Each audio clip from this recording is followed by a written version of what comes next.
Hey there. So I'm excited to share this month's solo piano arrangement with you. And this explanation really is at more of an advanced or professional level. I'm so pleased for the support. I'm really glad that you're interested in this. And I must say, I love this song so much. It's so delightful, and it really speaks to one of the Joneses that I have inside, which is I love a significant melodic harmonic agreement. I just love that. I love that. The more complex, the better for my ears. I love those 9s, 11s, and 13s, and how you and I as musicians, how we alter those to really create a different mood and a different setting. So the blue and green arrangement that I'm sharing with you is a bit didactic. I apologize for that. Instead of being sort of really free in my creation of it, I was really trying to keep in mind this concept of upper structure triads.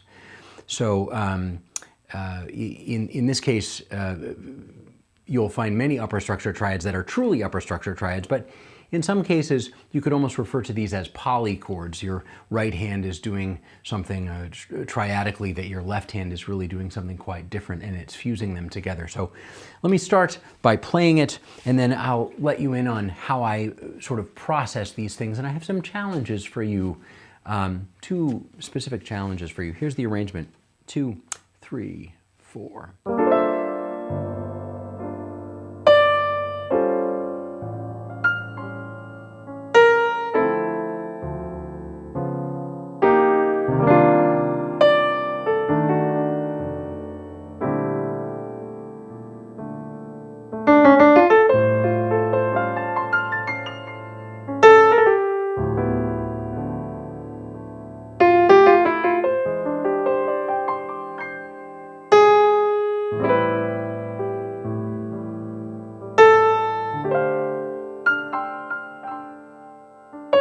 I wrote a little 3-bar coda. Here's the little tag. These first 2 bars are the same as the first 2 bars of the song. And then a little melodic minor, D minor major 7 at the end. So let me get right down to it.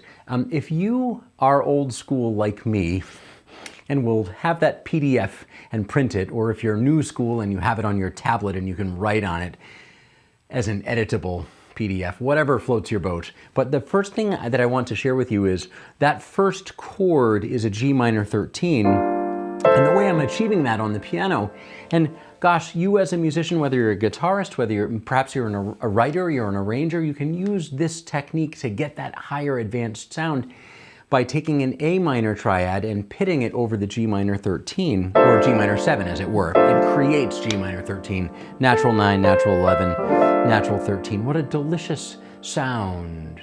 It's a tertial rendering of Dorian, really.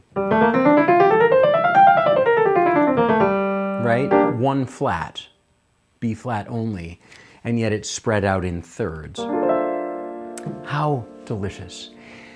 For you as an advanced musician, as a professional musician, I'm going to pose a couple of challenges here, and we're going to go step by step, measure by measure for all 10 measures. The first one is this, is to write A minor over G minor 7, just as like almost a fraction, A minor triad over G minor 7, bang. What does that equal? It equals a minor 13 chord, G minor 13. But go beyond that. You need to go beyond that and to say G. G is one of 12 possible minor chords. It's one of 12. So if we think about it, ask ourselves this question: what is A, this here, in relation to the given? Here's A minor in relation to the given. Gosh, it's the 2nd degree. So my challenge to you is to take a Roman numeral, a lowercase Roman numeral 2, little 2 I's with dots on them, a Roman numeral 2 that says, if I take any chord, any minor 7 chord, and I put its 2, the minor rendering, the triad, on top of it and fuse them together, I'll get this same sound. And so without even going beyond the first measure of this piece, there's a treasure trove of practice. So I would say, What if my left hand was C minor 7? What is 2 of C? Up a whole step is D. I'll make a D minor triad. Voila, I get C minor 13 with a natural 9, natural 11.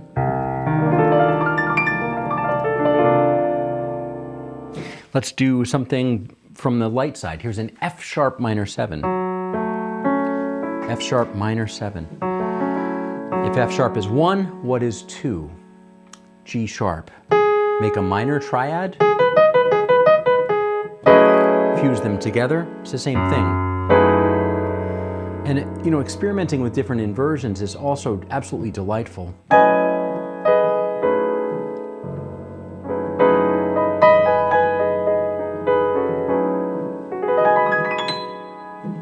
Anyway, you get the idea. On to the second measure. The second measure is this. We've got a dominant chord.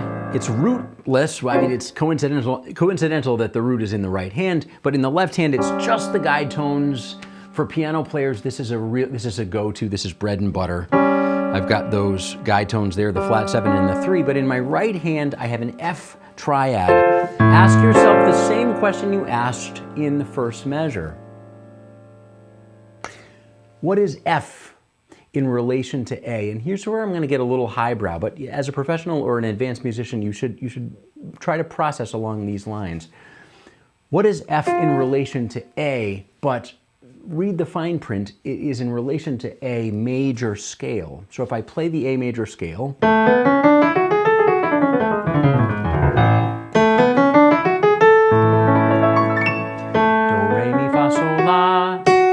or the 6th degree of the scale is F sharp.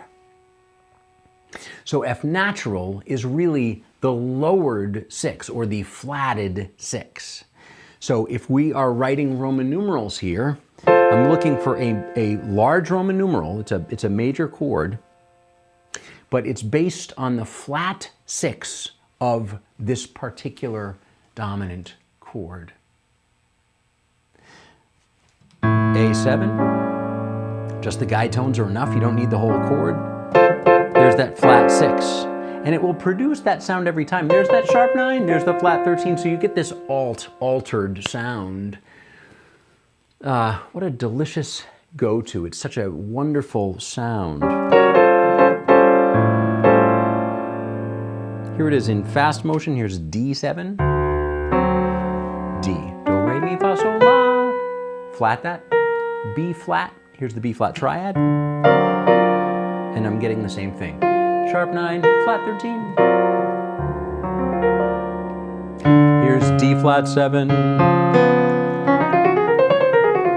re, mi, fa, sol, la. Flat it. A triad. Getting the same thing here. So, what an amazing thing. We have two formulae. They're very powerful. That first one gives me a minor 13 chord, and this second one gives me an altered dominant chord. I've got about 9 or 10 more measures to go. I'm going to take a very brief pause here, but stay tuned for the remainder of this video. All right, so here's the remainder of the blue and green tutorial for the advanced or professional level. I'm in measure 3. Measure 3. What a wonderful place this is. This is D minor 9, but again, if my left hand didn't know what my right hand was doing and vice versa, you could say, gosh, your right hand is playing A minor, your left hand is playing a D minor triad, put them together, voila, you get D minor 9. It's lovely. You're not getting any 11s or 13s, but still, it's a very convenient way. So on your sheet, whether you're writing on your tab or whether you're a tablet, or whether you're using a good old-fashioned number 2 pencil on a piece of paper, I would write A minor over D minor. A minor triad over D minor triad equals a minor 9 chord. Also, what is A in relation to the given? What is A in relation to D?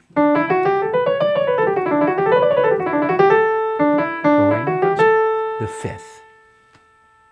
And we're making a minor chord, so a small V, a small Roman numeral V over a minor chord, over X minor, whatever, X happens to be.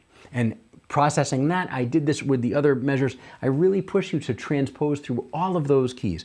Here's D minor, there's the fifth, there's A minor, I get that sound. Here's G sharp or A flat minor. I'm on the fifth, I make it minor, gives me A flat minor 9. Here's B minor, I'm on the fifth, that's F sharp, I make it F sharp minor, put them together. Whatever the case may be, I really challenge you, especially at this professional level, to not only sort of read something and to enjoy that sound, but to transcend that, to actually ingest that, to actually know the formula, to know the DNA that goes into that chord construction. So we've done 3 thus far. I'm excited for the next one, which is similar to the first one, but there's some differences. So this is measure 3, the D flat 7. That's just your basic D flat 7. I've got the root and the guide tones. Not a big deal. It's incomplete. I'm not using the 5th, but I am going to create a triad here. That's E flat major. Wow.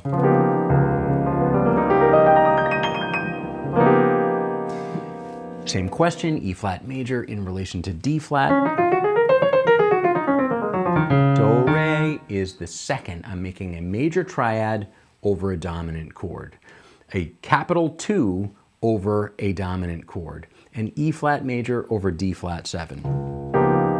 Amazing. Onward. C minor triad, B flat major triad. Any minor triad with the flat 7, major.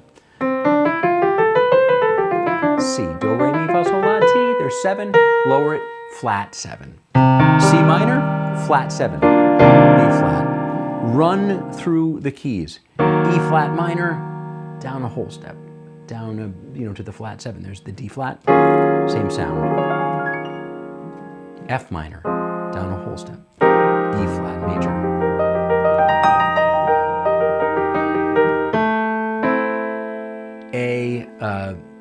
A minor, down a whole step, G major.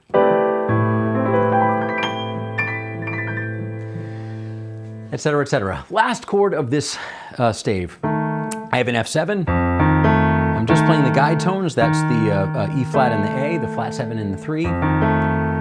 Playing a D major chord. Oh! Natural 13, flat 9, replica of the 3rd. Beautiful. D over F7. 6 major over the given dominant. 6 major over the given dominant. 1, 2, 3, 4, 5, 6. 6 major over the given dominant. Practice those. Measure 5. C over B flat major 7. Same relationship, isn't it, as the D flat chord that was above. It's the major 2 over a given chord. In this case, it's major 7. Delicious. Gives you that real Lydian sound. The other gave us a Lydian dominant. This is a Lydian sound. Amazing. Moving forward at a more rapid clip. Here's A7, the guide tones. Here's an F natural. This is the same as the second measure. 2 minor over 1 minor. E minor over D minor. This one is different. It's a triad because there's 3 notes, but the spatial thing is more important. This is quartal harmony, So if you look at the page, you're seeing that larger space, getting all those fourths. So the right hand is quartal harmony all the way down to the G sharp.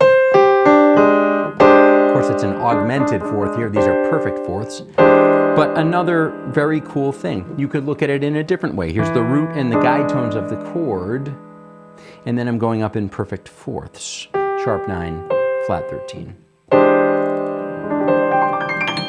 Really cool.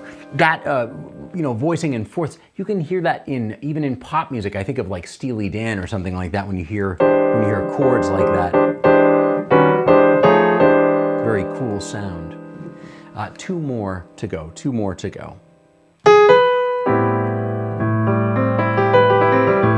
So Spatially on the page, it looks like 4 notes up here, but if you can stretch it, I've got the root and the guide tones in my left hand, root and guide tones, and on top of that I have an E minor triad. That's 5 minor. I think we saw that before. Yes, third measure downbeat, 5 minor over a given minor chord. And the last, again, quartal harmony, quartal harmony. And the very last measure is this, a minor 6 chord with a major 5 on top of that.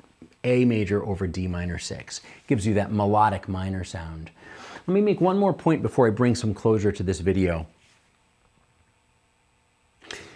Those triads that we are playing, celebrating, just enjoying how wonderful they are, can also be fodder for improvisation. Now, I must say, at the end of the day, when it comes to improvisation, I try to be as true as possible. I try to really think as melodically as possible. However, as I'm practicing improvisation and I really want to expand my mind, I want to expand and get into new sounds and explore new things, this upper structure triad, or this polychord, however you care to term it, is a very powerful way of exploring new things. So I'll give you an example. I'll play through the song twice, once in a very obvious way and once in a more hopefully inspired way, where you can see how these triads can be used for your improvisation in the jazz idiom. 2, 3, here's A minor, F major, A minor, E flat major, B flat major, D major, C major, F major, E minor, quartal harmony, E minor, quartal harmony,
So I hope you found joy in this arrangement. I hope you found some inspiration in me sort of sharing and confiding some of the ways in which I constructed this arrangement.